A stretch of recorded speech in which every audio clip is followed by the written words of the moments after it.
Alors, je vais passer directement la parole à Thomas Lagier, donc, qui est chercheur et qui anime une cellule urbanisme et développement durable à Veolia. Merci. Donc, merci pour cette présentation. Alors, un petit peu comme les réactions que j'ai entendues dans la salle tout à l'heure ou autour, je suis assez surpris que... Enfin, on a des solutions avant tout, j'ai l'impression, incrémentales. C'est-à-dire qu'on ne remet pas en question le modèle de la voiture. La voiture, il n'y a pas vraiment d'autre solution.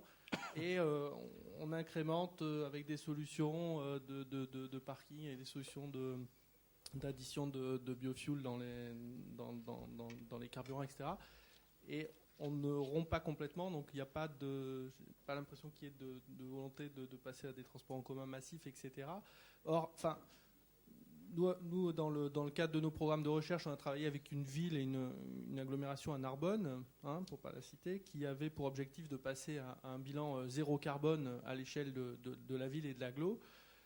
Et on s'aperçoit que ce sont des solutions, vraiment, il faut complètement casser les paradigmes et casser les modèles. Il faut vraiment changer de modèle pour arriver à ces valeurs-là. Grosso modo, ma question est la suivante. Est-ce que le facteur 5 dont on a parlé pour la Californie est atteignable avec des mesures incrémentales? Voilà.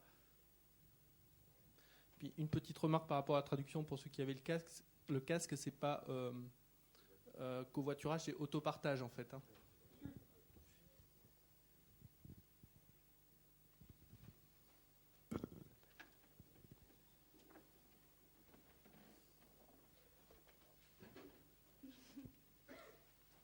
Excuse me. Okay.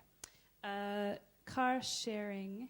I was asked to clarify car sharing and carpooling. Car sharing is a network of cars that people can use on their own when they like. And carpooling is people sharing a ride, actually. So it's a little different. But in terms of your question, I think you're getting at something that is at the heart of what is so difficult about working, organizing, doing activism in the United States and even in California, which is that there is not the political will that we want, that those of us who are pushing for these things would like to see. So there is an approach that works sometimes, which is, as I was sort of outlining, a kind of stealth approach, which is like, we're not really going to tell you what our aim is here. We're just going to make it really fun and make everybody want to try to do it. And that's very frustrating. I mean, one of the things I was expecting to see in Paris, and I'd be curious to hear about this from people in the audience, experts and others, is that that it seems as though in France, the government is more of a leader in these innovations and changes and can kind of get everyone on board just by virtue of the fact that they control taxation and they can make something happen on a large scale and make major change. Whereas what I've found in my experience, at least in San Francisco, is that it's very difficult to, for instance, talk about densification. I've seen amazing projects that would do so much for the city be completely shot down because of the NIMBY element, not in my backyard, which is a major problem in San Francisco. People fighting low-income housing for teachers. People, don't want more density. They want this kind of illusion that they live in a suburban environment. They want a parking place out in front of every single place they visit during the day. So it's a massive problem, and I think one that I'm hoping that with a new federal administration, with a massive change at that level, we're going to see, I'm counting on a lot of hope there.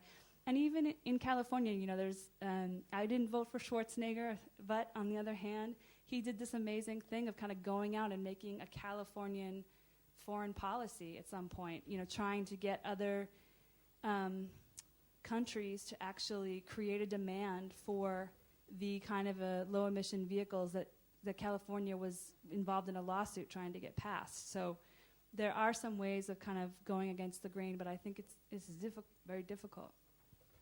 Bien, merci.